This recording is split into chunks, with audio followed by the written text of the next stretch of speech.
चतुर्भुजं प्रसन्नवदनं ध्यायेत् सर्वविघ्नोपशान्तये अगजाननपद्मार्कं गजाननम् अहर्निशम् अनेकदं तं भक्तानाम् एकदं तम् उपास्महे।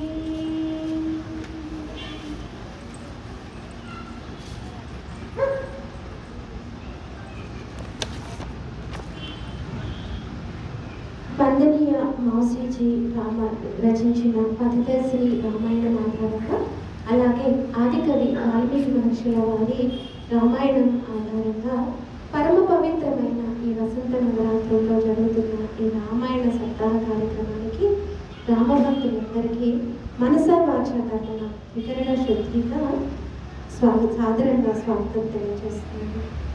ఈరోజు మనం సుందరకాండ గురించి కొన్ని మాటలు చెప్పుకునే ప్రయత్నం చేయవచ్చు.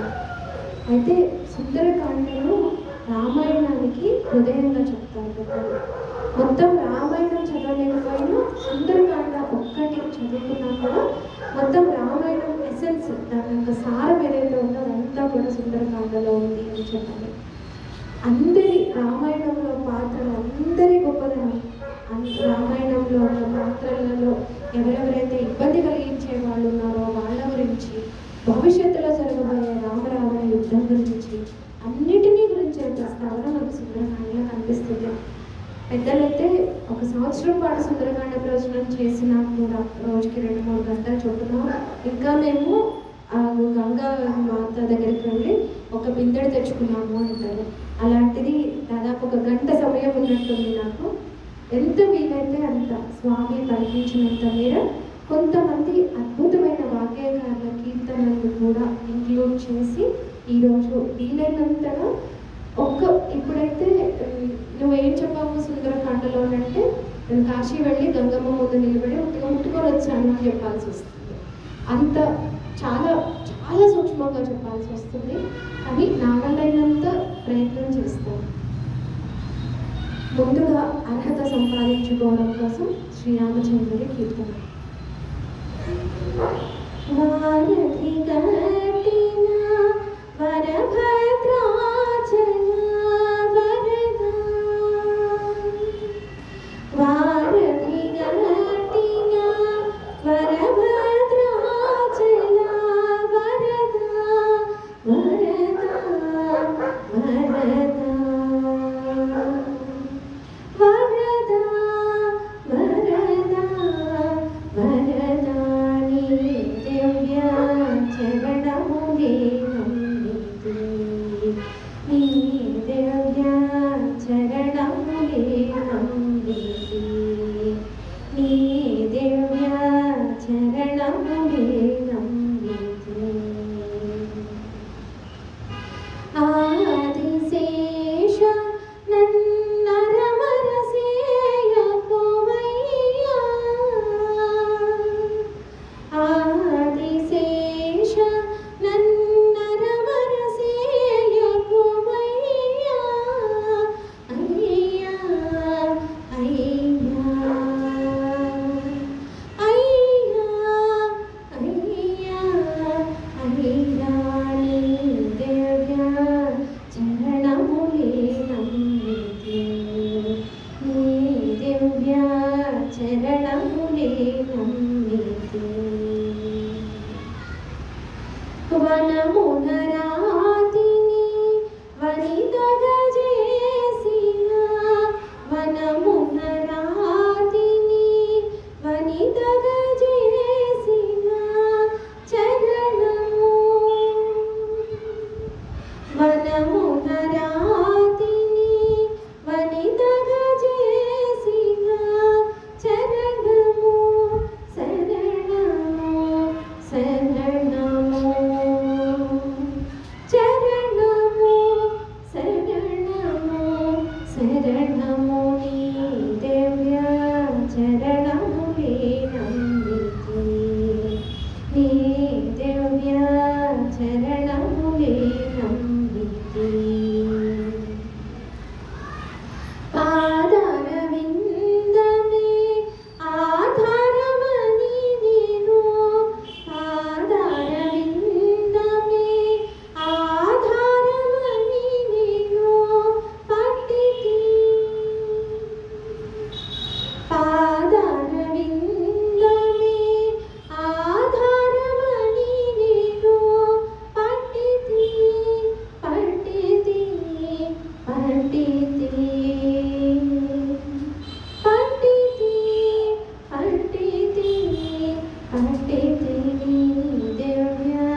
ధ్యానంలో లీనమైపోయి ఒక పక్కన కూర్చొని ఉన్న హనుమంతుడు జ్ఞానవృద్ధుడు, వయోవృద్ధుడు, మహానుభావుడు అయిన జాంబవంతుడు తన జన్మ వృత్తాంతం సర్వానుగ్రహాన్ని తెలిపి ఆ తర్వాత ఆయన కార్యోన్ముఖుని చేయడంతో అంతా కూడా ఆనందంగా ఆ హనుమంతుడిని వీక్షిస్తుండగా ఇంతింతై వటుడింతై అని వామనమూర్తి పెరిగినట్టుగా స్వామికి చాలా పెద్దవాడైపోయి హనుమంతుడు మహేంద్రగిరి పర్వతాన్ని తన కాలితో నొక్కి లాంచింగ్ పాటలాగా తయారు చేసుకొని రాముడు వదిలిపెట్టిన బాణంలాగా ఇక్కడి నుంచి లంకకు వెళ్తాను. దోవలో ఎలాంటి కష్టం వచ్చినా, ఎలాంటి ఇబ్బంది వచ్చినా అన్నింటినీ జయించి అన్నిటినీ సరిదిద్దుకొని మార్గంలో వచ్చే కష్ట నష్టాలను సరిచూసుకొని మొత్తానికి లంకకు చేరుకొని సీతమ్మను చూసి వస్తాను. ఒకవేళ సీతమ్మ కనిపించకపోతే మొత్తం లంకాపురి మొత్తాన్ని పెళ్ళరించి తీసుకొచ్చి రాముడు పాదాల ముందు పెడతాను అని చెప్పి ఆకాశంలోకి ఎగిరాడు. ఎంత ఆశ్చర్యమై చూస్తున్నారు. ఏమిటి దశలో మనం ఈ ఒక కొంచెం ముందు వరకు కూడా మనం హనుమంతుడి గురించి ఏమనుకున్నాము, సుగ్రీవుడి స్నేహితుడు, వాలితో పాటుగా కూడా ఉన్నాడు. కానీ ఇప్పుడు ఆయన తన స్వస్వరూపం తెలుసుకున్నాడు, వెళ్తున్నాడు అనుకున్నాం. కానీ నిజంగా ఇంత గొప్పవాడా అని చెప్పి జై హనుమ జై హనుమ అంటూ అంతా కూడా జయ జయ ధ్వానాలు చేస్తూ ఉన్నారు. ఆ మహాకృతిని చూసి ఆనందపడుతూ ఉన్నారు కవులంతా కూడా. అలాగే ఇక జాంబవంతుడి ఆనందం అయితే చెప్పవలసిన పనే లేదు. ఆకాశంలో సిద్ధులు, సాధ్యులు, చారణులు, అలాగే ఈ మహేంద్ర పర్వతంలో అప్పటి వరకు ఉన్న కిన్నెరులు, కింపురుషులు అంతా కూడా ఆకాశంలో చేరి, దేవతలు చేరి ఆంజనేయుడి విశ్వరూపాన్ని చూస్తూ జై హనుమ అంటూ కీర్తిస్తున్నారు. అమిత పరాక్రమ మారుతి నామా, అమిత పరాక్రమ మారుతి నామా, అజిత మహాకృతి అతి సుఖధామా, అజిత మహాకృతి అతి సుఖధామా, శ్రీ హనుమాన్ జయ హనుమాన్, జయ జయ కపివర బాహుబలవాన్, శ్రీ హనుమాన్ జయ హనుమాన్, జయ జయ కపివర బాహుబలవాన్. ఇలా ఆనందంతో గెంతులు వేస్తూ వీరంతా కూడా హనుమంతుడిని జాగ్రత్తగా వెళ్ళిరా హనుమ అని చెప్పి చెప్తూ ఉండగా ఆకాశంలోకి ఒక్కసారి ఎగిరి తన ప్రయాణాన్ని ప్రారంభించాడు వాయుదేవుడు. చూసుకొని మురిసిపోతున్నాడు తండ్రి అయిన వాయుదేవుడు. ఆహా, నా బిడ్డ మొత్తానికి రామకార్యంలో తనకు తానే సాటి లేని వాడు అనిపించుకోబోతున్నాడు అని చెప్పి హాయిగా చల్లగా వీస్తూ ఉన్నాడు. అంటే కష్టం, చాలా కష్టపడి వెళ్ళాలి. ఏదైనా సరే మనం కష్టపడి పనిచేసామంటే జనరల్గా మనకి అందరికీ అనుభవమైన విషయమే. ఫిజికల్గా ఎక్కువ కష్టపడ్డాము అంటే చెమటలు పోసేస్తాయి వేగం చేసి. ఆ కష్టం స్వామికి తెలియకూడదు అని కొడుకు మీద ప్రేమతోటి నెమ్మదిగా చల్లటి గాలి ఇస్తూ చల్లటి గాలితోటి ఆయనకు ఆశీర్వాదం చేస్తున్నాడు ఆ వాయుదేవుడు అన్నట్టుగా. స్వామి తన ప్రయాణం ప్రారంభించి ముందుకు వెళ్తూ ఉన్నాడు. కొంత దూరం వెళ్ళాడు, ఆకాశంలో గమనం చేస్తూ ముందుకు వెళ్ళాడు. వెళ్ళేసరికి సముద్రుడికి అనిపించింది. సముద్రుడిని నిజానికి రఘువంశీయులే, సగరుడి కుమారులే తవ్వారు భూమిని. యజ్ఞాశ్వం కోసం అని తవ్వితే సాగరం ఏర్పడింది. పర్లేదు. అందుకని చెప్పి నాకు జన్మనిచ్చిన రఘువంశీయుల వారసుడికి సహాయం చేయడం కోసం హనుమ వెళ్తున్నాడు కాబట్టి ఆయనకు కాస్తంత ఆతిథ్యం ఇచ్చి కాస్త హాయిగా అనిపించేలా చేయడం నా బాధ్యత అని అనుకున్నాడు సముద్రుడు. అనుకొని వెంటనే తనలో దాగున్న మైనాక పర్వతాన్ని, అంతకుముందు కాలంలో పర్వతాలకి రెక్కలు ఉండేవి, ఎక్కడ పడితే అక్కడ ఎగురుకుంటూ వచ్చేసి పడిపోవడం, అహంకరిస్తూ తిరుగుతూ ఉంటే ఇంద్రుడు వజ్రాయుధంతో రెక్కలు కట్ చేసేసాడు. అంటే ఇప్పుడు అన్ని పర్వతాలు అలా చెయ్యవు, కానీ అంటారు కదా, ఎవరో ఒక్కడు తప్పు చేస్తే మొత్తం కులాన్ని తిట్టేస్తారు. అలాగా ఇక్కడ కూడా ఏదో 1-2 పర్వతాలు చేశాయని చెప్పి అన్నిటి రెక్కలు కట్ చేయబోతూ ఉంటే ఈయన వచ్చి వాయుదేవుడిని సరివేశాడు. నాకు నా రెక్కలు కావాలి, నేనేం తప్పు చేయటప్పుడు నా రెక్కలు ఎందుకు పోగొట్టుకోవాలి అంటే సరే పదా నువ్వు తప్పు చేయలే కాబట్టి నేను నీకు సాయం చేస్తాను అని చెప్పి మైనాకుడిని తీసుకెళ్ళి సముద్రంలో పెట్టేశాడు వాయుదేవుడు. అందుకని ఆ లోపల ఉండిపోయాడు మైనాకుడు.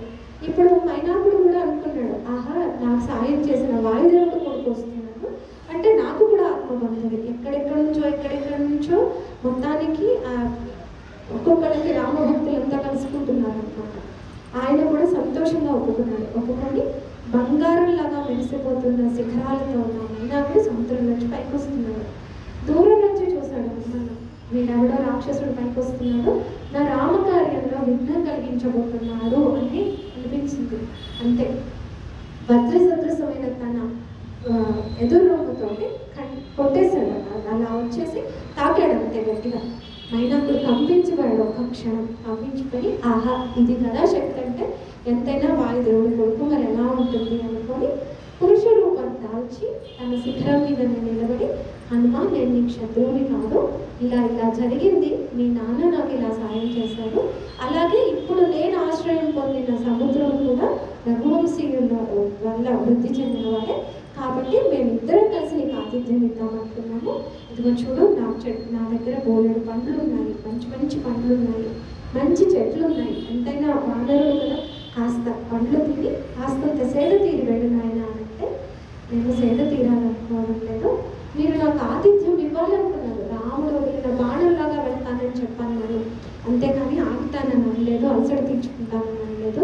సీతమ్మ బాధపడుతుంది, రాముడు బాధపడుతున్నాడు, లక్ష్మణుడు బాధపడుతున్నాడు, మొత్తం వానర కులమంతా బాధపడుతుంది, నాకు ఇప్పుడు అతిథి సత్కారం తీసుకునే సమయం లేదు, కానీ మీరు చేస్తా అన్నారు కాబట్టి మీరు ఇచ్చినట్లే నేను తీసుకున్నట్లే అని చెప్పి ప్రేమగా ఆయన తలని స్పృశించి నమస్కారం చేసి వెళ్ళారు.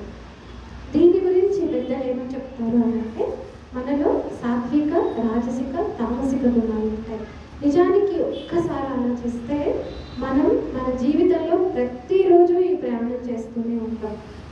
ప్రతిరోజు ఒక్కసారి ఈ సుందరకాండ ఈరోజు ఈ గంట మనం మాట్లాడుకునేది అయిపోయేసరికి ఆలోచించి చూడండి, ప్రతిరోజు హనుమంతుడు చేసిన ఈ సముద్ర లంఘనం ఏదైతే ఉందో అది ప్రతిరోజు మన జీవితంలో మనం చేస్తూనే ఉంటాం.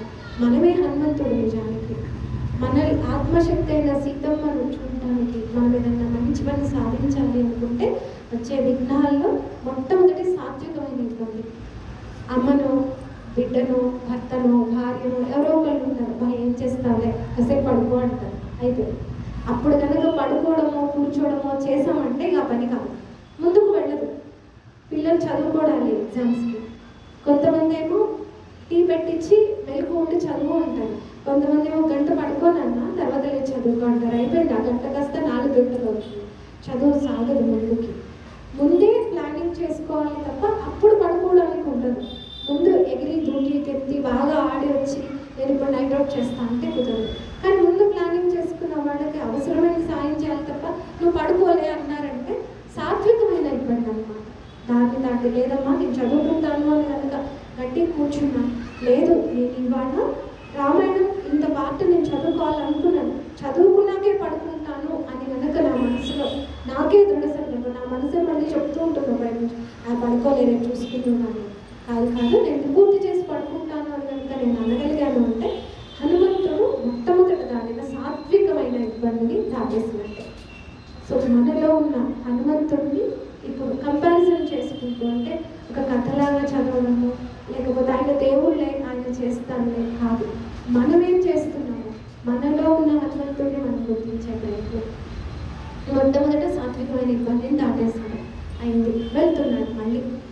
అసలు ఆయన గమనాన్ని చూసి, ఆ అద్భుతమైన రూపాన్ని చూసి అందరూ ఆశ్చర్యపోతున్నారు.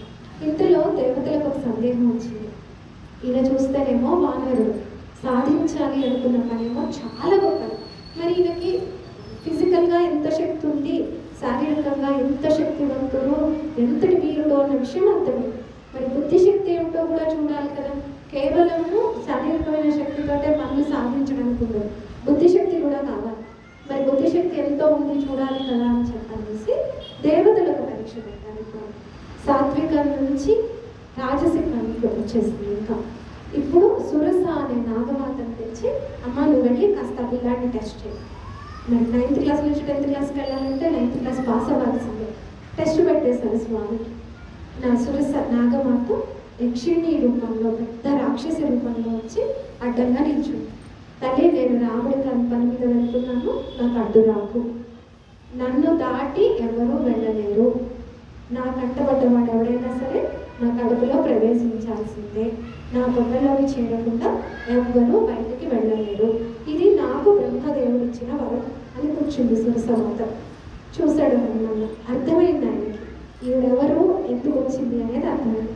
సరే అయితే నేను కడుపులో చేరాలి అని అంటే నువ్వు అంత నోరు తెరవాలి కదా అని చెప్పని ఈయన శరీరం పెంచాడు, ఆవిడ నోరు పెంచింది, ఈయన పెంచుతున్నాడు, ఆవిడ పెంచుతుంది, ఈయన చాలా నోరు పెంచి విశాలంగా నోరు పెంచి ఈయన పెద్దవాడైన తర్వాత అంకుష్టం మాత్రం చిన్న బొటన వేదంత వాడికి ఆమెకి ఏం జరిగింది అర్థమయ్యి నోరు మూసే లోపు లోపలికి వెళ్ళి బొటన వేద బయటకు వచ్చేసాను. అమ్మ నాగమాత అయిందా, బ్రహ్మదేవుడు ఇచ్చిన వరం పూర్తయింది కదా, ఇక నేను వెళ్ళనా నా రామకార్యంలో అని చేతులు జోడించాడు. అడగగానే ఆ తల్లి స్వస్వరూపం ధరించి నవ్వి, నైనా నీ బుద్ధి శక్తికి చాలా మెచ్చుకుంటున్నాను, నువ్వు వెళుతున్న రామకార్యంలో సఫలీకృతుడమయ్యి సీతమ్మను చూసి ఆ శుభవార్తతో తిరిగి వస్తావు అని చెప్పి ఆశీర్వదించింది. అంటే సామ దాన భేద దండోపాయాలని చెప్తారు. ఎవరితోటి చాలా నెమ్మదిగా మాట్లాడాలి, ఎవరితోటి తెలివిగా మాట్లాడాలి. ఇప్పుడు సురసాదేవితోటి హనుమంతుడు చేసింది తెలివిగా మాట్లాడుతూ తెలివిగా టక్కును బొట్టలో మీద బయటకు వచ్చేసాడు. ఆ వైపు బ్రహ్మదేవుడు ఇచ్చిన వరము వృధా కాలేదు, ఇటువైపు ఆ తల్లి అన్న మాటలు వృధా కాలేదు, హనుమన్న తపస్సు భగ్నం కాలేదు. అన్ని వైపుల నుంచి ఉభయ కుశలో పని చేసుకొని బయలుదేరాడు. నమస్కారం చేశాడు. ఆహా, ధీశక్తి కలిగిన వాడు, పర్వాలేదు, మంచి తెలివితేటలు ఉన్నవాడు అని ఆనందపడుతున్నాడు. దేవతలంతా రామకార్యం సఫలీకృతం చేస్తాడు ఈ హనుమన్న అని చెప్పాడు. ఇంకొంచెం ముందుకు వెళ్తున్నాడు, విపరీతమైన వేగంతో వెళ్తున్నాడు. కింద నుంచి ఏదో లాగినట్లు అనిపించింది.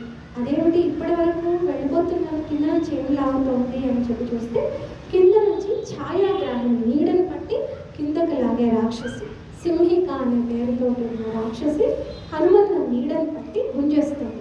సుగ్రీవుడు చెప్పాడు, తూర్పు వైపు సముద్రంలో మనకి రామేశ్వరం నుంచి అటువైపు వెళ్ళే సముద్రంలో ఛాయాగ్రాహి నీడను బట్టి పైన ఆకాశంలో వెళ్తున్న ఏ ప్రాణులైనా సరే లోపలికి గుంజేసి సంహారం చేసి తినేసి రాక్షసు ఉంది, జాగ్రత్త అని చెప్పి సుగ్రీవుడు ఆల్రెడీ చెప్పేశాడు. ఆయన చెప్పడం అయిపోయింది. ఓకే, ఇదేనమాట అది అని గుర్తొచ్చింది ఆయనకి.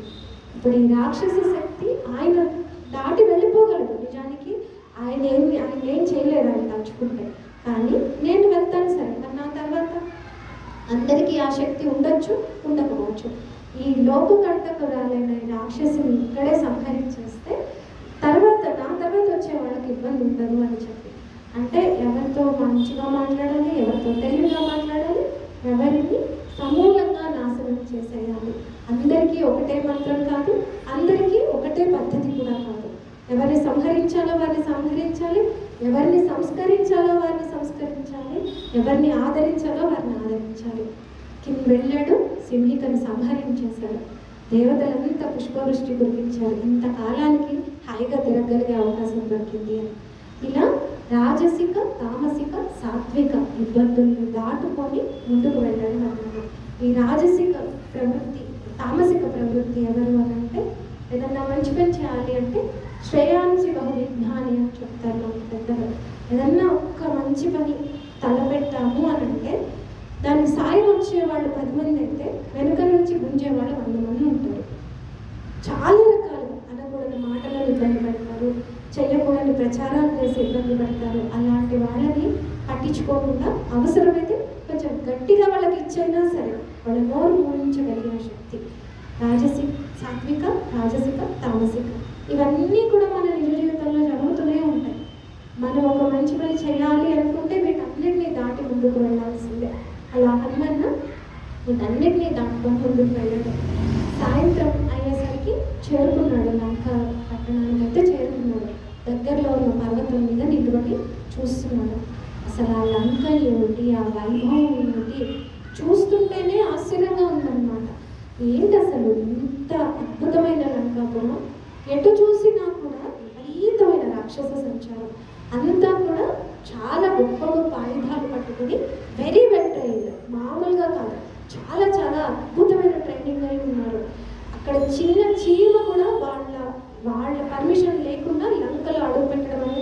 సాధ్యమయ్యే పనే కాదు. ఇలా ఉన్న లంకలోకి ఇప్పుడు నేను ఎలా వెళ్ళాలి అంటే తప్పనిసరిగా చీకటి పడాలి. చీకటి పడితేనే కాస్తన్నా వాళ్ళ కంటికి కనిపించకుండా వెళ్ళగలుగుతాను. లేడికి లేచిందే పరుగు అన్నట్టు టక్కన వచ్చేసాను కదా, ఇంత దూరం వచ్చిన వాడిని లంకలోకి వెళ్ళలేకపోతానా అని అనుకోలేదు అసలు. బుద్ధి తోటి ఆలోచించి నెమ్మదిగా నిర్ణయం తీసుకుంటున్నాడు. టక్కన ఇలా మనసు కనిపించింది చేయడం కాకుండా ఆగి చూశాడు. చూసి సాయంత్రం చీకటి దాకా ఎదురు చూశాడు. ఎదురు చూసిన తర్వాత చీకటి అయింది, బాగానే ఉంది. కానీ ఇప్పుడు కూడా నిశాచరులు చాలా అలర్ట్ ఉంటారు. ఇలాంటి సమయంలో నేను ఎలా వెళ్ళాలి, ఎంత శరీరంతో వెళ్ళాలి, ఎలా వెళ్ళాలి, వాళ్ళ కంట పడకూడదు అంటే ఎలా వెళ్ళాలి అని మార్జాల కిషోరం చిన్న పిల్ల ఎంతైతే ఉంటుందో అంత ఆకారంతో లోపలికి వెళ్ళాలి అని నిర్ణయించుకున్నాడు. మార్జాల కిషోరం ఎందుకు, ఎలుక పిల్ల కూడా అవ్వచ్చు కదా, దాదాపు అది కొంచెం పెద్ద ఎలుక పిల్ల, అప్పుడే పుట్టిన పిల్ల ఒకే సైజులో ఉంటాయి. అలాంటప్పుడు అదే ఎందుకు అని అంటే ఎంత ఎత్తు నుంచి దూకినా పిల్లికి దెబ్బ తాగదు, దానికి కరెక్ట్ యాంగిల్ తెలుస్తుంది. అలాగే దాని కాళ్ళు చప్పుడు చేయదు, పడగానే ధనం చప్పుడు అవుతుంది మామూలుగా అయితే, కానీ పిల్లికి చప్పుడు అవ్వదు. అంటే తనని తాను అలా మానసికంగా తయారు చేసుకుంటున్నాడు అనమాట. ఒకవేళ నేను ఇక్కడ నుంచి అన్నా ఎగిరినా దూకినా పడ్డా కూడా చప్పుడు రాకుండా ఉండాలి, అది కూడా ఉంది మనసులో. ఆ మార్చి చిన్న పిల్లంత అయ్యాడు అనడంలో ఇవన్నీ కూడా మనసులో పెట్టుకొని చిన్న పిల్లంత వాడేది లోపలికి వెళ్ళడానికి ప్రయత్నం చేస్తుంటే ఇలా మొట్టమొదటి లంక ద్వారం దగ్గరకు వచ్చేసరికి ఈయన ఎంత చిన్నవాడుగా ఉన్నాడు, ఇంత పెద్ద ఆకారం కనిపించింది, కాళ్ళు కనిపిస్తున్నాయి, బొమ్మలు వేడుతుంటారు, అవును కనిపిస్తుంది. ఎవరు అని చెప్పి నెంబర్గా ఇలా చూస్తే పెద్ద భీకరమైన స్త్రీమూర్తి కనిపించింది. ఎవడరా నువ్వు, నాకు చెప్పకుండా లోపలికి వెళ్తున్నావు అని గర్జిస్తే ఆవిడ, అమ్మ నేను చిన్న వానరాన్ని, ఇక్కడ అంతా లంకాపురం చాలా అందంగా ఉంటుందని చెప్పుకోవడం అన్నాను, ఒక్కసారి ఇలా చూసి అలా వెళ్ళిపోతాను అన్నాడు. నాకు చెప్పకుండా నా లంకలో ప్రవేశిద్దాం అనుకున్న వరకు ఒక్క దెబ్బ కొట్టానంటే చచ్చిపోతాను, యమపురికి పంపిస్తాను నేను అని చెప్పి ఒక దెబ్బ కొట్టింది.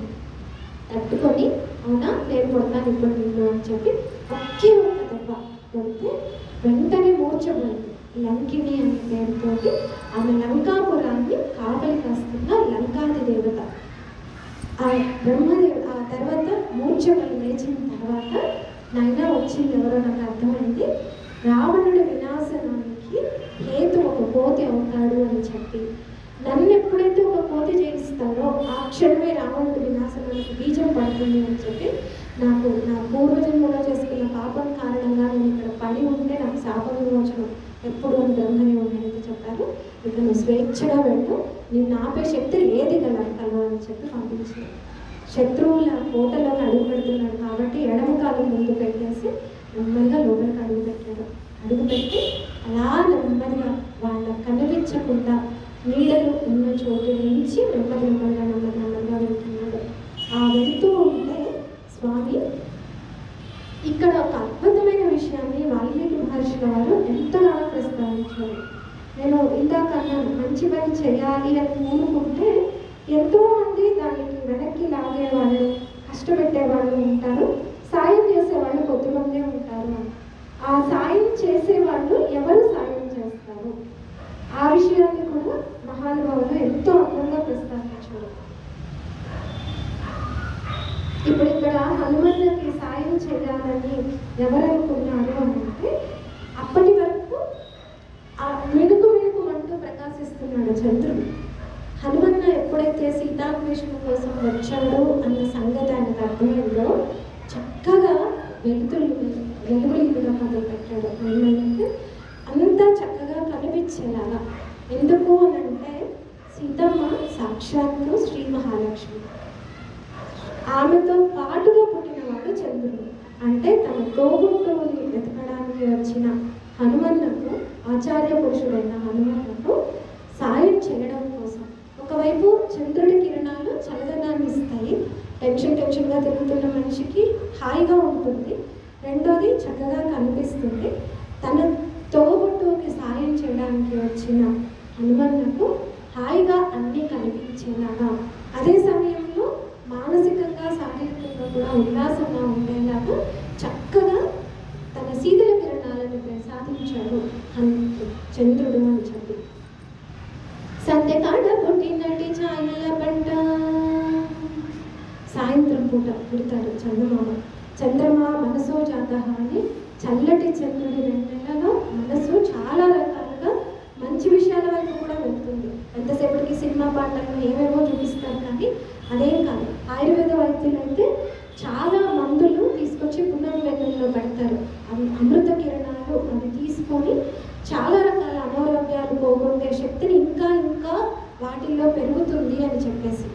అందుకని ఆ చంద్రుడు కిరణాలు అద్భుతమైన ఆయుర్వేద వైద్య గుణాలను ఇంక్రీజ్ చేసే శక్తి కలిగి ఉంటాయి అని చెప్పి చాలా చాలా చాలా శ్లోకాల్లో ఈ చంద్రుడు ఎలా తన కిరణాలను ప్రసరింపజేశాడు, ఎలా ఆహ్లాదాన్ని కలిగించాడు అనేది వాల్మీకి మహర్షి గారు వర్ణిస్తే, ఈ చంద్రుడి గొప్పదనాన్ని అన్నమాచార్యుల గారు తన కీర్తనలో వివరించారు.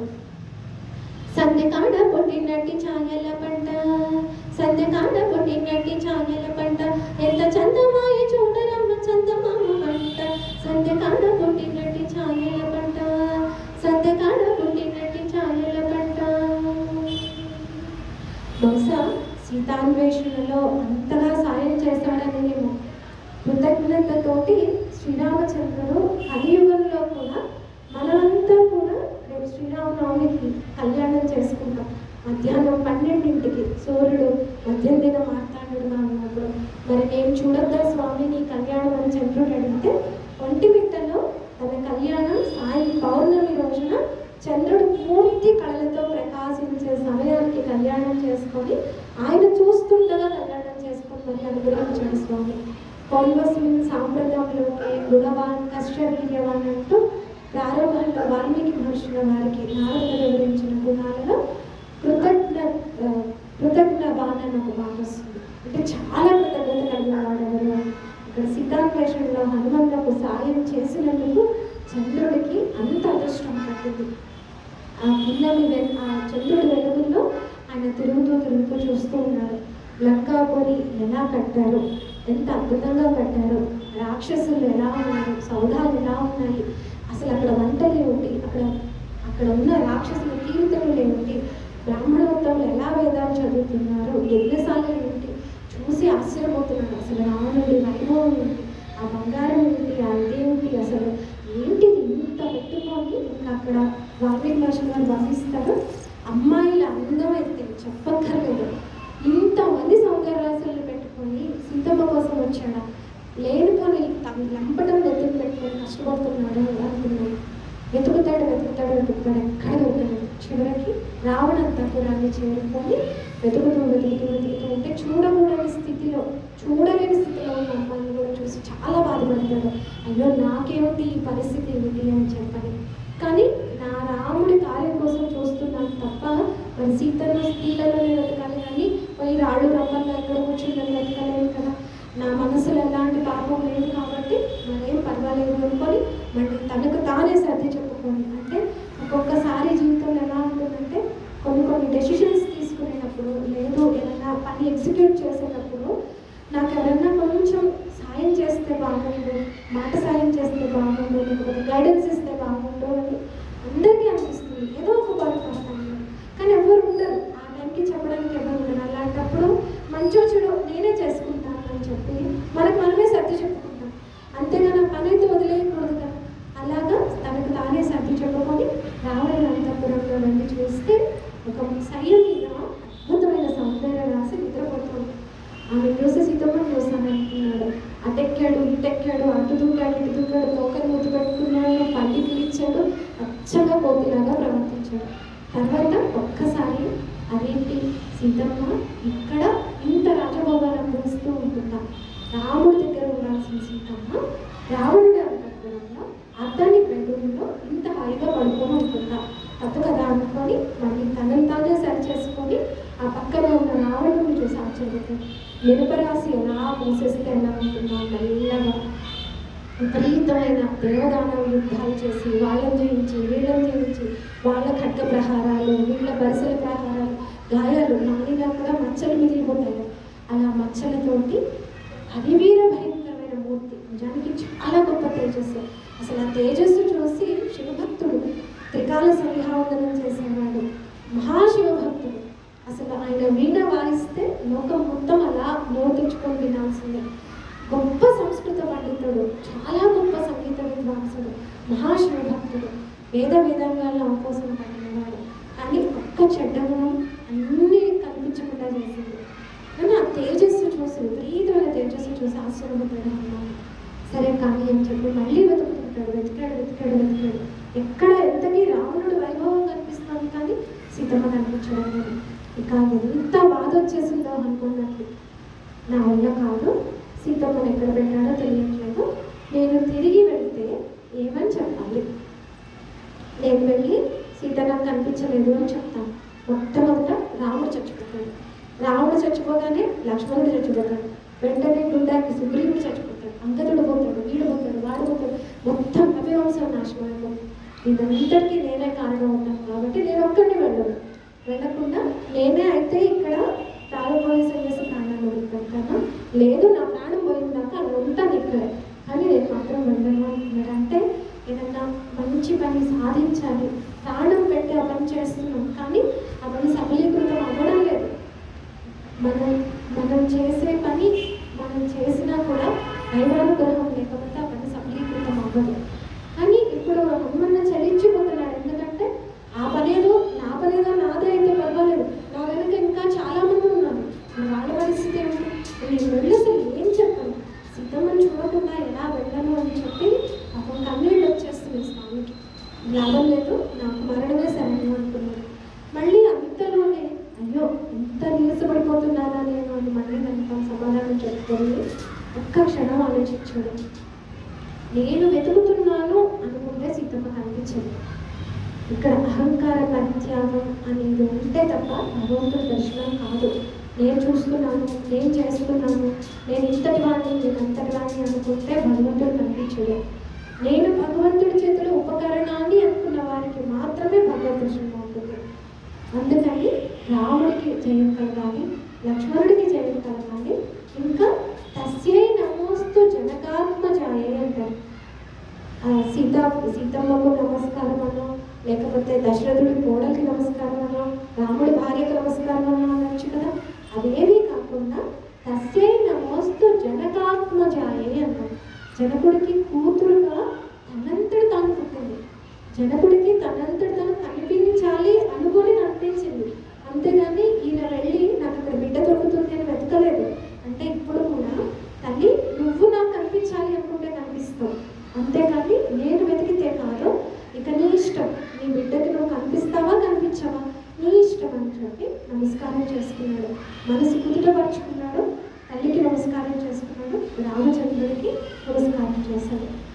నమస్కారం చేసుకుని కళ్ళు తెచ్చి చూసేసరికి అప్పటికి 10 సార్లు తిరిగాడు అశోకవనం ముందు నుంచి, కానీ అది కనిపించలేదు. ఇలాంటిది మనకు కిష్కింధ కాలంలో సుగ్రీవుడికి కూడా జరిగింది. సుగ్రీవుడు మొట్టమొదట రాముడి మీద అంత నమ్మకం లేదు ఆయనకి, ఏం కొడతాడోలే అన్నట్టుగా సరే అనుకుని వెళ్ళాడు. మొట్టమొదట వెళ్ళినప్పుడు ఆయనకి వృషభ పర్వతం నుంచి కిష్కింధ దాకా వెళ్ళే దోవలో పువ్వులు, కొమ్మలు, రెమ్మలు ఏమీ కనిపించలేదు. భయంతో వెళ్ళాడు. రెండోసారి మాల వేసి పంపించినప్పుడు మాత్రం 100% కాన్ఫిడెంట్. ఇంకా మనసు శాంతపడేసరికి చుట్టూ ఉన్న అందమైన పూలు, అందమైన సెలయేళ్ళు అన్నీ కనిపించాయి. అంటే మన మనసు శాంతంగా ఉంటే బయట ప్రపంచం కూడా మంచిగా కనిపిస్తుంది. మనసు శాంతంగా లేకపోతే మాత్రం బయట మంచిగా ఉన్నా మనకు కనిపించదు. అక్కడ హనుమాన్ అతలకుతలమైపోయింది ఆయన మనసు. అక్కడే కనిపిస్తున్న అశోకవనం చూడలేకపోయాడు. ఎప్పుడైతే అమ్మవారికి నమస్కారం చేసి తనంతటి తనే తల్లి కనిపిస్తుంది అనుకున్నాడు, ఎదురుగా అశోకవనం కనిపించింది. నెమ్మదిగా లోపలికి వెళ్ళాడు. వెళ్ళేసరికి రాక్షస స్త్రీలంతా పరివేష్టించి అక్కడ నివురు కప్పిన నిప్పులాగా ఒక స్త్రీ మూర్తి కనిపించింది. చాలా అద్భుతంగా కనిపిస్తారు వాల్మీకి మహర్షుల వారు. మొత్తం మనకి దాదాపు మా జనరేషన్ వరకు తెలుసు అనుకుంటా, బూడిద కప్పేస్తే నిప్పు కడుగు ఎలా ఉంటుంది అని. అలాగా నివురు కప్పిన నిప్పులాగా ఒక స్త్రీమూర్తి వెలుగుతోంది. కానీ ఆ వెలుగులో కూడా కొంచెం మసకబారిపోయింది. జాగ్రత్తగా పరీక్షించి చూశాడు. సుగ్రీవుడికి ఆభరణాలు వేసినప్పుడు ఏ చీర కొక్కైతే చింపి వేసిందో అదే చీర దాని కంటిన్యూషన్ కనిపిస్తుంది అమ్మవారు కట్టుకోనున్న చీర. అలాగే సుగ్రీవుడికి ఏ ఆభరణాలు అయితే దొరికాయో ఆ ఆభరణాలు అమ్మ మీద కనిపించట్లేదు. ఈవిడే సీత అయి ఉండొచ్చు. ఇప్పుడు ఆల్రెడీ మండోదరి విషయంలో పొరపాటు పడ్డాడు కాబట్టి ఈవిడ సీత అవునా కాదా కాస్త సందేహం అనమాట. నెమ్మదిగా చూద్దాం అసలు ఏమిటో పరిస్థితి చూద్దాము అని చెప్పి ఆ శిల్పాభూషణం మీదకి కూర్చొని చూస్తున్నాడు. ఇంతలో తెల్లవారుజాముని వేద పండితులు అంతా కూడా రావడానికి మేల్కొల్పి పాడారు. లేస్తూనే సీతమ్మ గుర్తొచ్చింది. అలాగే వచ్చేసాడు ఆ శోభవనానికి. వచ్చేసి సీత నన్ను పెళ్లి చేసుకుంటావా లేదా ఇక ఇష్టం అనమాట. నోటికి హద్దు పద్దు లేకుండా ఇష్టం వచ్చినట్టు మాట్లాడతాడు. సీతమ్మ ఒక గడ్డి పోచ అడ్డం పెట్టుకొని మాట్లాడుతుంది. ఏంటి అసలు నువ్వు రాముడు ఏముంది రాముడు ఏం గొప్ప, నాకంటే గొప్పవాడా లేకపోతే నాకంటే ఎక్కువ చదువుకున్నవాడా, ఎక్కడుంటాడు అసలు రాముడు, అడవిలో పడి ఉన్నాడు అని అంటే సీతమ్మ చెప్తుంది నా రాముడు ఎలాంటి వాడు అని అంటే దిక్కు నీవే అనడి వారలా దిక్కై ఉన్నాడు తక్కక తను సేవించడి వారల దాపై ఉన్నాడు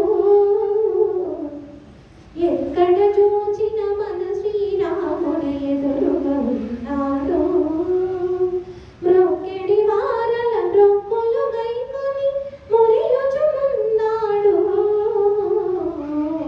ఎక్కడ చూచిన మన శ్రీరాముడు ఎదురుగా ఉన్నాడు.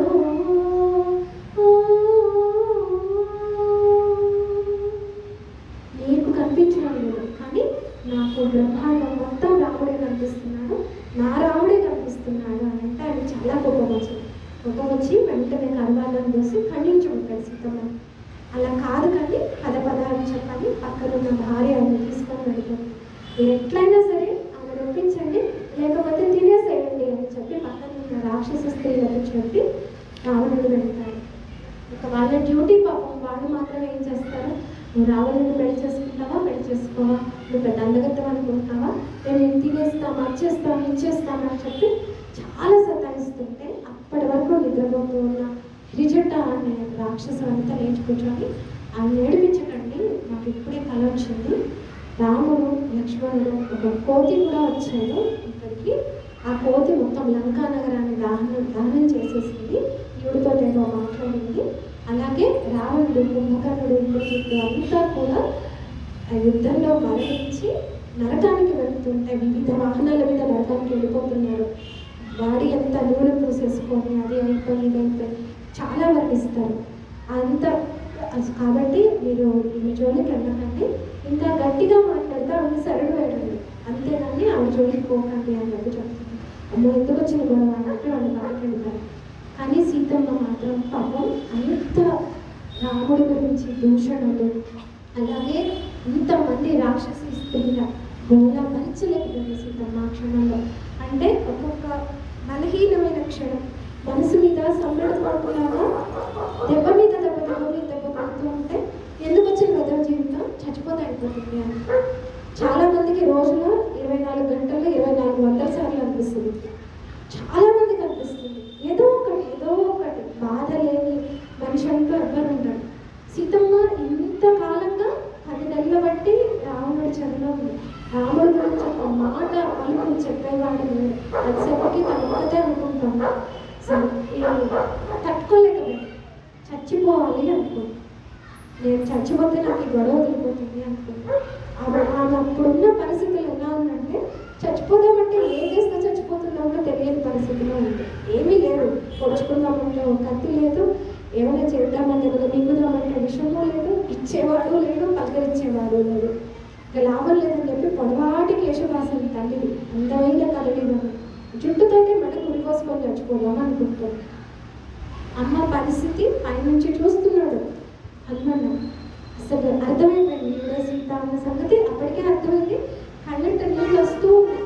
అసలు ఏమిటిది, జనకుడికి తనంతట తాను ప్రకటితమైన తల్లి, రామచంద్రుడి ఇల్లాలు, ప్రపంచం మొత్తానికి చక్రవర్తి అయిన దశరథుడి పెద్ద కోడలు, కాబోయే మహారాజ్ని, సాక్షాత్తు మహాలక్ష్మి స్వరూపం. అలాంటి సీతమ్మకు ఎంత కష్టం వచ్చింది. ఇప్పుడు అసలు ఎలాగ ఏం చేయాలి? ఏం చేస్తే ఆ తల్లి ముందు ఏంటంటే ఎవరైనా సూసైడ్ చేసుకోబోతుంటే వాళ్ళని ఎట్లా ఆపాలి? ఏదో ఒకటి వాళ్ళకి ఇష్టమైనది చెప్పాలి, ఏదో ఒక శుభవార్త వినిపించాలి. వాళ్ళకి టక్కున ఆగాలి. వాళ్ళు అది చేసుకోబోతున్న ప్రయత్నం ముందు ఆపేయాలి. నీతో చెప్తే కుదరదు, తలుపులు బద్దలు కొట్టాలంటే వాళ్ళు ఏదో ఒకటి చేసుకుంటారు. అలా కాకుండా ఎలా కాపాడుకోవాలి సీతమ్మని అని చెప్పి ఆలోచిస్తున్నాడు హనుమ. సీతమ్మకు అత్యంత ప్రేమైంది రాముడి గురించే కాబట్టి రాముడి గురించే వినిపిస్తాను. ముందు సీతమ్మను ఈ ప్రయత్నం విరమించుకునేలాగా చెయ్యాలి అనుకున్నాడు. వెంటనే రాముడు ఇప్పటి వరకు ఏం జరిగింది అనేది, ఇప్పటి వరకు రాముడితోటి ఈ రామకథ ఎంతవరకు అవుతాయో అంతా కూడా గానం చేశారు. రామచంద్రుడితడు రఘువీరుడు కామిత ఫలము కలిగినందరికి గౌతము భార్య మాలిటి కామధేను వితడు ఘాతల కౌశికు పాలి కల్పవృక్షము సీతాదేవి పాలిటి చింతామణి తడు ఈతడు దాసుల పాలిటి ఇహ పరదైవము రామచంద్రుడితడు రఘువీరుడు. ఇంత రాక్షస మధ్యంలో నాకు ఎక్కడి నుంచి రామనామం వినిపిస్తుంది ఇది గముక్కున తను చేయబోయే ప్రయత్నాన్ని ఆపింది సీతమ్మ. దిక్కులు చూసింది, ఎక్కడ ఏం కనిపించలేదు. నెమ్మదిగా తలెత్తి చూస్తే చిన్న కోతి కనిపించింది. కళలోనే కోతి కనిపిస్తే మంచిది కాదంటారు. ఇక్కడ మళ్ళీ కామరూపుడైన ఎవరో రాక్షసుడు వచ్చినట్టున్నాడు అనుకుంది. నెమ్మదిగా దిగి వచ్చి, అమ్మ సీతమ్మ, నన్ను రాముడు పంపిస్తూ వచ్చాను, నేను రాముడు దూతాను అంటే ముందు నమ్మి మళ్ళీ ఒక్క నిమిషం తర్వాత రాముడు దూతాను అదేంటో రావణుడే ఈ రూపంలో వచ్చినట్లున్నాడు అని సంశయిస్తుంటే, మా సంశయించకు, నేను నిజంగా రాముడు దూతనే, నా పేరు ఆంజనేయుడు, అంజనాదేవి కేసర కుమారుడిని, సూర్యుడి వద్ద విద్యాభ్యాసం చేసిన వాడిని, వాలి సుగ్రీవుడిలో సుగ్రీవుడి మంత్రిని, ఇలా జరిగింది, రామచంద్రుడు లక్ష్మణుడితో పాటు ఇలా వచ్చాడు, ఇలా యుద్ధం జరిగింది, ఇలా నేను వెతుక్కుంటూ వచ్చాను అన్నీ చెప్పి, అమ్మ ఇది చూడు రాముడు ఇచ్చిన అంగుళీయకం, నువ్వు గుర్తుపట్టాలి అని అంటే ఈ అంగుళీయకం నీకు ఇస్తే, రాముడు అంగుళీయకం ఇస్తే గుర్తుపడతారు అనగానే ఆ తల్లి చేతిలోకి తీసుకొని 10 నెలల తర్వాత తనకు ప్రాణనాథుడైన స్వామికి సంబంధించిన ఆనవాళ్ళు చూసి మురిసిపోయింది తల్లి. కన్నీళ్లతోటి స్వామినే చూసినంత ఆనందపడింది, సిగ్గు కూడా పడింది, బాధపడింది, అన్ని ఎమోషన్స్ కలగలిపి వచ్చేసాయి అన్నమాట తల్లికి. అమ్మయ్య, ముందైతే తను ఏకంగా ప్రాణం తీసుకోవాలి అనుకున్న భావం నుంచి బయటకు తీసుకొచ్చేసాను అని చెప్పి చేతులు జోడించి నిలబడితే, అసలు రాముడు ఎలా ఉంటాడు అని చూడాలి అని అడిగింది. శ్రీరాఘవం దశరథాత్మజమప్రమేయం సీతాపతిం రఘుకులాన్వయరత్నదీపం ఆజానుబాహుం అరవిందదళాయతాక్షం రామం నిశాచర వినాశకరం నమామి నమామి. చాలా శ్లోకాల్లో వర్ణించారు వాల్మీకి మహర్షుల వారు. ఈ రాముడు అంత చందాలు ఏం చెప్తానమ్మా, అజానుబాహుడమ్మ, చేతులుగా మోకాళ్ళు దాకా వచ్చే చేతులు కలిగిన వాడు, పెద్ద పెద్ద తామరలు లాంటి కళ్ళు కలిగిన వాడమ్మ. ఆయన కోపం వస్తే దేవతలకు భయం వేస్తుంది, రాక్షసుల్ని సంహరించేవాడు, రఘుకులానికి కులదీపకుడైన వాడు ఈ రాముడు. ఏమని చెప్తాను నేను రాముడు గొప్పదనం అంటే, అప్పుడు నమ్మి సీతమ్మ నమ్మి మొత్తానికి వాళ్ళిద్దరూ మాట్లాడుకుంటాడు. చెప్తాడు, అమ్మా నీ క్షణంలో రాముడు నీ గురించి ఆలోచిస్తున్నాడు, నిన్ను తీసుకువెళ్ళడం కోసం అని చెప్పి అసలు నీ అన్వేషణ కోసం నన్ను పంపించాడు. నేను ఇట్లా వచ్చాను, నేను చూశాను, తిరిగి వెళ్ళి రాముడికి చెప్తాను అని చెప్పంటే సరే నాయన అన్న తర్వాత మళ్ళీ హనుమాన్ అంటాడు, అమ్మ ఎందుకమ్మా రాముడు మళ్ళీ అక్కడికి రావడం ఈ గోలంతా కానీ నా భుజం మీద కూర్చొని నేను తీసుకెళ్ళిపోతాను అనగానే సీతమ్మకు నవ్వొచ్చింది. ఎంతైనా కోతి కొద్ది చూపించుకున్నావు హనుమ, నువ్వేమో ఇంత ఉన్నావు, నన్ను తీసుకెళ్తావా, సముద్రంలో పడేస్తావా అనగానే స్వామి ఇంతింతై వటుడింతైనని మళ్ళీ పెద్దవాడన్నాడు. మామూలుగా కాదు, ఆ సీతమ్మకు తన విశ్వరూపం చూపించాడు స్వామి. సీతాశోక వినాశన చతురా, సీతాశోక వినాశన చతురా, సుందర శుభకర జయంకర, సుందర శుభకర జయంకర, శ్రీ హనుమాన్ జయ హనుమాన్, జయ జయ కపివర బాహుబలవాన్. పంచముఖ ఆంజనేయుడుగా విశ్వమంతా తానే అయ్యి సీతమ్మకు దర్శనమిచ్చాడు.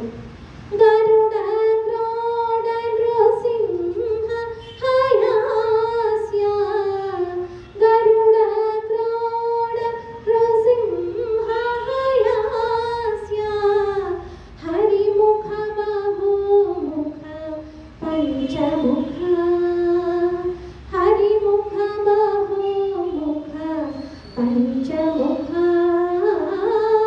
శ్రీ హనుమాన్ జయ హనుమాన్, జయ జయ కపివర బాహుబలవాన్.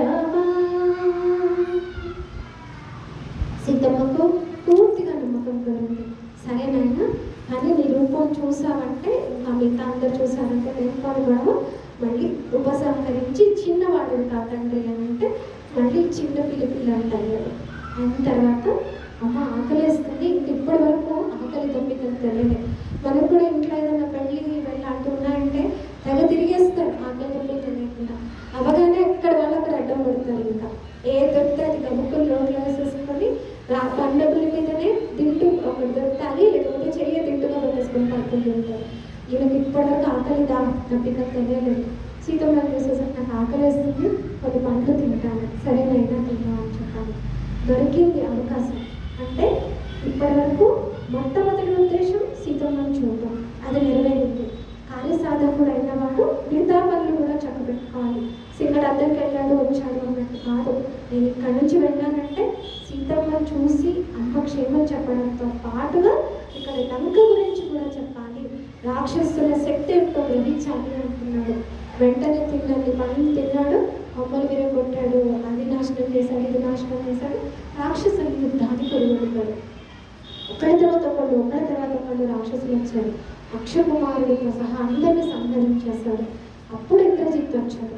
వచ్చి ఈ లావణ్యేమో మామూలు కోతి కాదు అని చెప్పి బ్రహ్మాస్త్రం వేశాడు. ఆయనకు ఆల్రెడీ బలం ఉంది, కొన్ని క్షణాల పాటు మాత్రమే బ్రహ్మాస్త్రం బంధిస్తుంది.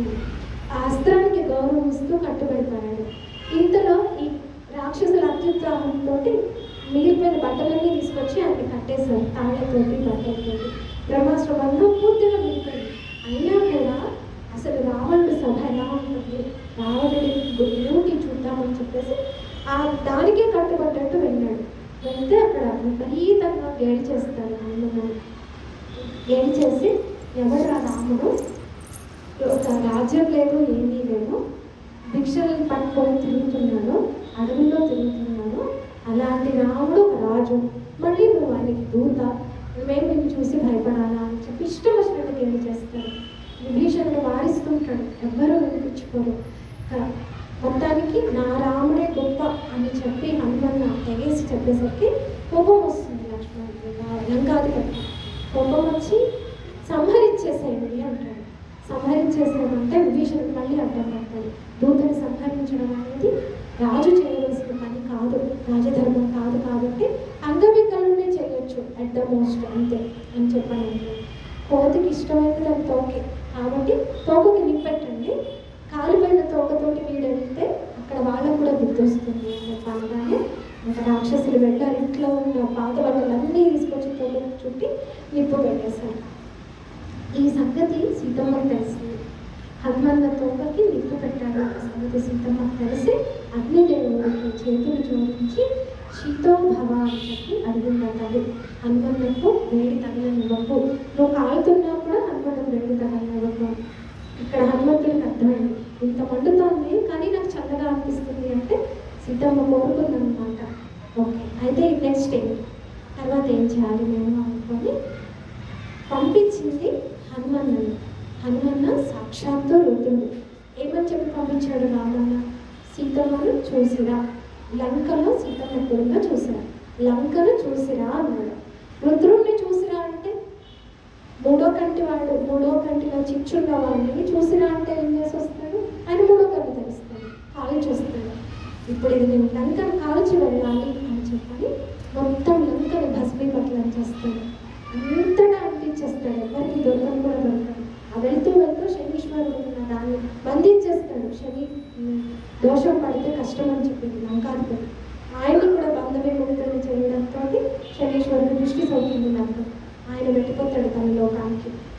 మొత్తం కాల్చేసి సముద్రం దగ్గరికి వెళ్ళి తోమ చల్లార్చుకుంటుంటే ఇప్పుడు సందేహం కలుగుతుంది, నేను లంకను మొత్తం తగిలిపెట్టేశాను, సీతమ్మకు కూడా మన అపకారం జరిగిందో ఏమో అని చెప్పని పాప ఆయన బెంగం ఉన్నాయి. గబగబా అశోకవనానికి వచ్చేసరికి సీతమ్మ హైగా కూర్చున్నాను. ఇక సంతోషం అనమాట. అమ్మయ్య అనుకొని సీతమ్మకు మళ్ళీ నమస్కారం చేసి, తల్లి ఇక నాకు నువ్వు సెలవిస్తే నేను బయలుదేరి వెళ్తాను, రామచంద్రుడికి నీ క్షేమాన్ని వివరిస్తాను అని చెప్పాడు. వెంటనే సీతమ్మ తనకు ఆనవాలుగా ఏమన్నా ఇవ్వు తల్లి, ఏదైనా వృత్తాంతం చెప్పు, లేకపోతే ఏదైనా వస్తువు నాకు ఆనవాలుగా ఇవ్వు, నిన్ను చూసినట్లుగా నాకు చెప్పు అని అంటే సీతమ్మ తన వివాహ సమయంలో జనగురిస్తే రామచంద్రుడు అలంకరించిన చూడమని, ఇప్పుడైతే మనం క్లిప్ అంటున్నాం, అలాంటి చూడమని తీసిచ్చి, ఇది రామచంద్రుడు చాలా ప్రేమగా నాకు అలంకరిస్తాడు, దీన్ని చూపిస్తే గుర్తుపడతాడు రాముడు అని చెప్పని. అలాగే కాకాసుర వృత్తాంతం అరణ్యకాండలో జరిగింది. కాకాసురుడు అనే రాక్షసుడు ఈ దండకారణ్యంలో తిరుగుతున్నప్పుడు సీతమ్మ ఒడిలో రామచంద్రుడు తలపెట్టుకొని పడుతున్నప్పుడు ఆమె గుండె మీద గాయం చేస్తుంది. ఆ రక్తం చూసి రామచంద్రుడికి ఎంత కోపం వస్తుందో, తనకంటే జన్మలో గొప్పది సాక్షాత్తు దేవమాయేవ నిర్మిత, రాముడు నార్మల్గా పుట్టి పెరిగాడు మనలాగా, కానీ సీతమ్మ మాత్రం దేవతలు డిజైన్ చేసిన సాక్షాత్తు మహాలక్ష్మి స్వరూపుడు, ఆమెకు కష్టం కలిగించాడని చెప్పి పక్కన ఉన్న గడ్డి పోచ తీసి గరిక తీసి బ్రహ్మాస్త్రం అభ్యంతరించి వదిలేశాడు. రాముడి చేతిలోంచి వచ్చింది. ముల్లో కాలు తిరిగాడు కాకాసురుడు, ఎవ్వరూ మా వల్ల కాదు, రాముడి అస్త్రానికి ఎదురు తిరిగే శక్తి నాకు లేదు, వెళ్ళి ఆయన్నే క్షమించమన్నాడు. అంటే మళ్ళీ వచ్చి రాముడి పాదాల మీద పడితే ఏదో ఒక అవయవాన్ని బలిచ్చేసి అన్నాడు. ఒక కన్ను బ్రహ్మాస్త్రానికి బలిచ్చి బ్రతుకు జీవుడు అనుకుంటూ వెళ్ళిపోయాడు. అప్పటి నుంచే చావు తప్పి కన్నులోకి పోయింది అన్న సామెత వచ్చింది అన్నమాట. ఈ వృత్తాంతం అంతా వివరించి నాకు కొంచెం కష్టం కలిగితేనే రామచంద్రుడు బ్రహ్మాస్త్రం వేశాడు, అలాంటిది ఇప్పుడు రావణుడి సంగతి ఏమిటో చూసుకోమను అంటే చెప్పుకనే చెప్తోంది. రావణుడు చాలా బలమైన వాడు, అక్కడ బ్రహ్మాస్త్రం ఒక్కటి సరిపోదు, ఇంకా ఇంకా రాముడు చాలా ఆలోచించుకోవాలి. అంటే అక్కడి నుంచి ఇక్కడికి వచ్చేలోపు వ్యూహం తయారైపోవాలన్నమాట, యుద్ధ నీతి యుద్ధ వ్యూహం తయారైపోవాలి అని చెప్పి వాళ్ళిద్దరికీ అర్థమవుతుంది. మరి లోకల్లో కొంతమంది భార్యాభర్తలు ఉంటారు, ఆవిడ అక్కడెక్కడో ఉంటుంది, ఇక్కడెక్కడో ఉంటారు, ఒక్కసారి ఇలా పిలిస్తే ఆ పిలిచిన దాన్ని బట్టి ఆయనకి ఏం కావాలో ఆమెకు అర్థమైపోతుంది, ఆమె ఏమంటే ఏం పిలిచిన దాన్ని బట్టి ఈయనకు అర్థమైపోతుంది ఆవిడకి ఏం కావాలి. కొంతమంది పక్కనే ఉండి చెవిలో చెప్పినా అరిచి చెప్పినా బొమ్మ చేసి చెప్పినా అర్థం కాదు. ఒక్కొక్కలాగా వాళ్ళ అదృష్టాన్ని బట్టి సీతారాములు ఇద్దరు విడివిడిగా కనిపిస్తారు, కానీ ఇద్దరు ఒకటే. మొట్టమొదటిసారి సీతమ్మను చూసినప్పుడు అదేంటి రాముడిలాగా కనిపిస్తుంది అనుకున్నాడు హనుమన్న. అంతగా ఒకలాంటి వాళ్ళ రూపురేఖలు కూడా ఒకటైపోయాయేమో అనిపించింది. అంటే సదా ఎవరినైతే ధ్యానిస్తామో వాళ్ళ రూపురేఖలు కూడా, వాళ్ళ భావాలు వస్తాయి, వాళ్ళ రూపురేఖలు కూడా కనిపిస్తాయి అని చెప్పి రామకృష్ణ పరమహంస హనుమంతుడు ఉపాసన చేసినప్పుడు ఆయన కూడా కోతిలాగా అలా వెళ్తూ ఉంటారు, వెన్నుముక కొంచెం సాగి చిన్నగా తోకలాగా కూడా వచ్చింది ఆయన గారికి. ఎంతో కాలం క్రితం కాదు, ఇప్పుడిప్పుడు వాళ్ళే కాబట్టి మనకు ఇలాంటివి నిజము అని తెలుస్తుంది. అలాగే గుంటూరులో రంగబాబు గారు ఆయన గారు ఉండేవాళ్ళు, శ్రీరామ ఉపాసకులు. ఆయన గారు కూడా హనుమతి ఉపాసన చేస్తూ ఉంటే ఆయన గారు నడిచి వెళ్తూ ఉంటే చూసే వాళ్ళకి ఆయన మొహం పూతముఖంలా కనిపించింది. అంటే ఆ తాదాత్మ్యత చెంది చెంది చెంది చూసే వాళ్ళకి అలా అనిపిస్తూ ఉంటుంది. ఇప్పటికీ అలాంటి మహానుభావులు ఉన్నారు. అలాగా అంతగా మానసికంగా రూపురేఖల్లో కూడా ఒక టైంలో జంట చెప్పింది. అలాగే అని చెప్పి మళ్ళీ సీతమ్మకు నమస్కారం చేసి బయలుదేరాడు హనుమాన్. తిరిగి వెళ్తూ వెళ్తూ మళ్ళీ అందరినీ దోవలో ఎవరెవరు పలకరించాలి అందరినీ పలకరించి వెళ్ళాడు. వెళ్ళి అక్కడ అందరు ఎదురు చూస్తూ ఉన్నారు. సమయం అయిపోయింది, సుగ్రీవుడు ఇచ్చిన సమయం అయిపోయింది, హనుమాన్ వస్తాడా రాడా, ఏమిటి మన పరిస్థితి అని చెప్పి ఎదురు చూస్తున్న వాళ్ళకి ముందే సీతను చూశాను, సీతమ్మ నా చేత చూడబడింది అని చెప్పి నేను చూశాను కదా, చూసే అవకాశం సీతమ్మ ఇచ్చింది అని చెప్పి వాళ్ళందరికీ ఆశ్వాసం ఇచ్చి దోవలో వెళ్తూ వెళ్తూ మధువనాన్ని ధ్వంసం చేసి అల్లరి చేసి అక్కడి నుంచి శ్రీరామచంద్రుడి దగ్గరికి వెళ్ళారు. వెళ్ళి హనుమన్న స్వామి, సీతమ్మ లంకలో క్షేమంగా ఉంది, నీకు ఇదిగో స్వామి తన మా ఆనవాళ్ళు ఇచ్చి పంపించింది అని చెప్పి చెప్పాడు స్వామికి. ఇంకొక 10 నిమిషాలు తీసుకోవచ్చండి, ఒక 10 నిమిషాలు.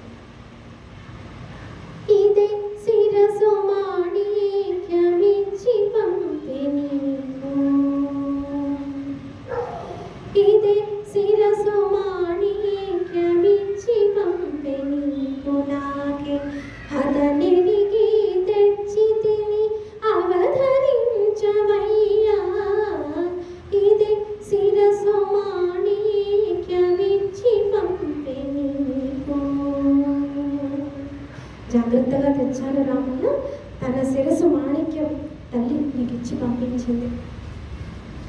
రామ నిన్ను వాసి నీ రామ నీ చూడగనా రామమున నిన్ను వాడే రామ రామయనుచున్. రామ అనే పదాన్ని రకరకాల అర్థాలు వచ్చేలాగా ప్రయోగించారు హనుమాచార్యుల వారు. రామ అన్నప్పుడు రాముడు, రామ అంటే సీతమ్మ. రామచంద్ర నీ భార్య, నీ రామ నీ భార్య అయిన సీతమ్మ ఆ రామమున అక్కడ నిన్ను వాడే రామ రామయనుచు సదా సర్వకాల సర్వావస్థల్లో నీ ధ్యాసలోనే ఉంది. ఆమెను తా సీతయని అప్పుడు నీ తెలిసి, ఆమెను తా సీతయని అప్పుడు నీ తెలిసి, నీ ముద్ర ఉంగరము నేనిచ్చితి, ఇదే శిరసు మాణిక్యమిచ్చి పంపే నీకు, నాకే అదనిడిగి తెచ్చి తిని అవధరించవయ్యా, ఇదే శిరసు మాణిక్యమిచ్చి పంపే నీకు. సీతను రామ రామ అని జ్వలిస్తూ ఉంది కాబట్టి ఆమెనే నీ భార్య అయిన సీతమ్మ అని గుర్తుపట్టి నీ రామముద్ర ఉన్న ఉంగరాన్ని ఆమెకి ఇచ్చాను అని చెప్పారు. ఆ తర్వాత కమలాప్తకులుడా నీ కమలాక్షి నీ పాద కమలములు తలపోసి కమలారి దూరే. కమలాప్తకులుడా సూర్యవంశం, కమలాలు వికసించేది సూర్యుడు వచ్చినప్పుడు. సూర్యవంశానికి చెందినవాడు నీ కమలాక్షి నీ భార్య, అందమైన కమలు కలిగిన రాజీవ నేత్రుడైనైతే అమ్మ కూడా ఆయనకు తగిన ఇల్లాలు. కమలారి దూరి నీ పాద కమలములు తలపోసి కమలారి దూరి. దివారాత్రాలు ఉదయం సాయంత్రం అని తేడా లేకుండా రాత్రి పగళ్ళు నీ పాద కమలాలనే తలపోస్తూ కమలారి దూరి రాత్రి పగలు గడుపుతోంది. నెమకి ఆలేమను నీ దేవి అని తెలిసి, నెమకి ఆలేమను నీ దేవి అని తెలిసి, అమరంగ నీ సేమమటు వించితిని. ఆమె నీ భార్య సీతమ్మ అని తెలిసి నీ క్షేమము ఆమెకు తెలిపాను. రామచంద్ర ఏం చేశాడో నీ ఆ తర్వాత సీతమ్మ మరి ఏం చెప్పింది చెప్పాలి కదా, నేను ఈ పని చేశాను బాగుంది.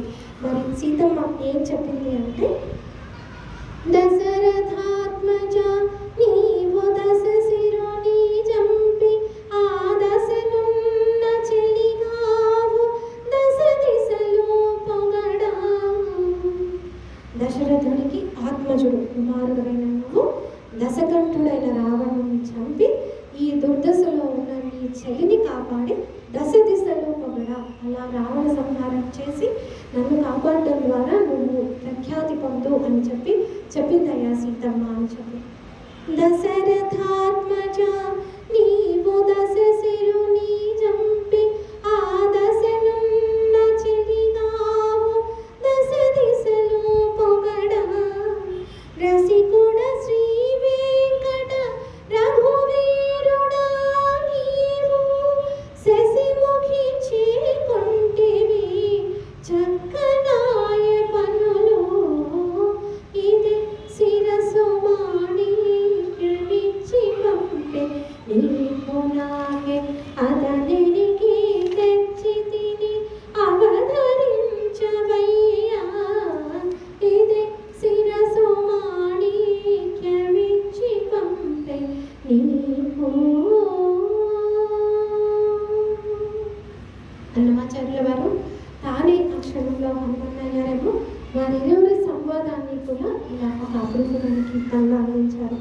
అలా అక్కడ సీతమ్మ స్థితిగతులు అవన్నీ చెప్తే రాముడు ఆగలేకపోయాడనమాట.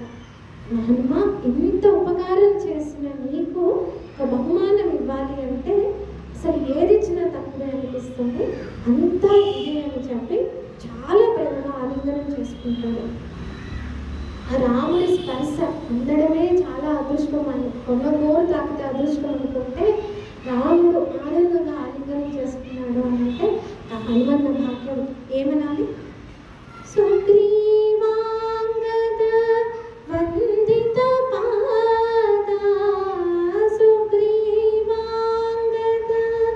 వందిత పాద శ్రీరామాలింగిత దేహ శ్రీరామాలింగిత దేహ శ్రీ హనుమాన్ జయ హనుమాన్ జయ జయ కపీవర బాహుబలవాన్ శ్రీ హనుమాన్ జయ హనుమాన్ జయ జయ కపీవర బాహుబలవాన్ జయ జయ కపీవర బాహుబలవాన్.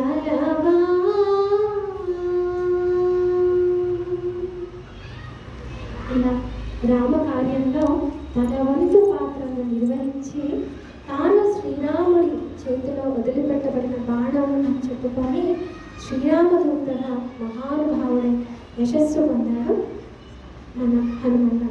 హనుమన్న చెప్పిన ఈ విషయాలన్నింటినీ దృష్టిలో పెట్టుకొని సుగ్రీవుడు ఇక ఎలా వెళ్ళాలి, ఏం చేయాలి అనేది మనం వ్యూహం చేసుకుందాము అని చెప్పి ఆ వ్యూహ రచన ప్రారంభించబోతుంటారు. ఇంతటితోటి వాల్మీకి మహర్షి విరచితమైన సుందరకాండ సంపూర్ణం. ధన్యవాదాలు. స్వస్తి. నిజానికి చాలా కష్టమైంది, వీలైనండి కవర్ చేసే ప్రయత్నం చేశాను, కానీ నిజానికి ఒక్క చందమామ గురించే ఎన్నో వివరాలు వర్ణించారు. ఇంకా సీతమ్మలో పడిన బాధ, అలాగే సీతమ్మ చూసిన హనుమన్న ఎంత కన్నీళ్ళు పెట్టుకున్నాడు అనేది వీలైతే ఎవరెంతట వాళ్ళు చదివి తెలుసుకుంటే చాలా బాగుంటుంది. స్టూడెంట్స్ మార్నింగ్ విన్నా ప్రోగ్రామ్ అయిందట, అలసిపోయాను నాలుగు ఆడతారు ఒక అమ్మాయి అన్నారు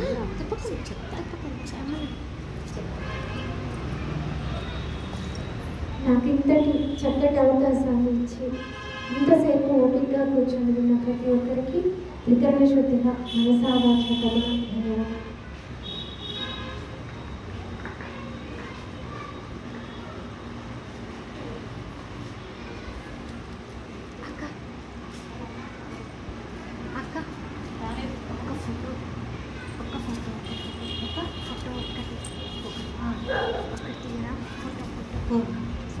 నిన్న కూడా లేదు.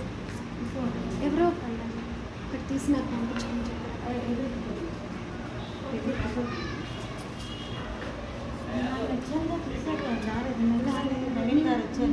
నిన్న కూడా నాకు ఒకటి పంపించారు. ఆడియన్స్ కూడా ఒకటి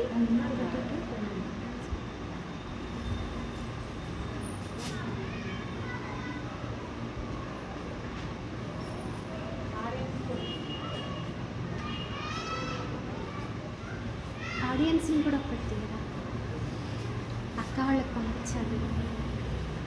ఎవరైనా పాడుతుంటే పిలవండి.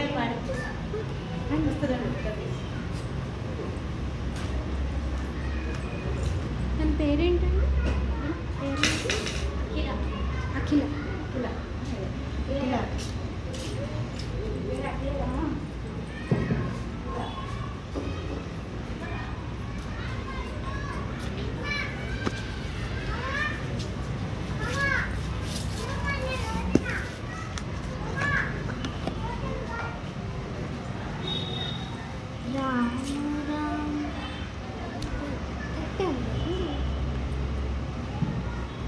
రామ రామ శ్రీరామ రామయ నిరయమున పాడేదన్నటికో పతిత పావనుని పావన నామము పానము చేసేదన్నటికో రామ రామ శ్రీరామ రామయ నిరయమున పాడేదన్నటికో పతిత పావనుని పావన